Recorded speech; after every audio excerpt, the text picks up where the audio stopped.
தங்கம், உன்னோட தேவைய நீ என்கிட்ட தான் கேக்குற. அது எனக்கு தெரியும்னு நீ நினைக்கிறியா இல்லையா?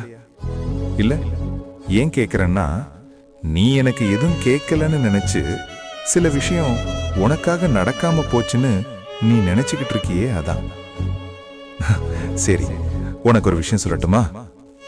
நீ நினைச்சதை விட உனக்காக நான் அதிகமா செய்யறேன் தங்கம். ஆனா அங்கதான் நீ அடிக்கடி ஒரு விஷயத்த மறந்துடுற. நீ ஒவ்வொரு தடவையும் எனக்கு என்ன பிரச்சனை, எனக்கு ஏன் கஷ்டம் தர, நான் என்ன பாவம் பண்ணேன்னு மட்டும்தான் என்ன பார்த்து கேட்கிற. கஷ்டம் வந்துச்சுன்னு நீ என்ன சந்தேகப்படாத தங்கம். அதே கஷ்டம்தான் உன்னை இன்னும் உயரமா நிக்க வச்சுக்கிட்டு இருக்கு. சில விஷயம் நீ கேட்டதால நடக்கல, அதனாலதான் இவ்ளோ கஷ்டம்னு தோணுது. அதுதான் இல்ல, நீ தாங்க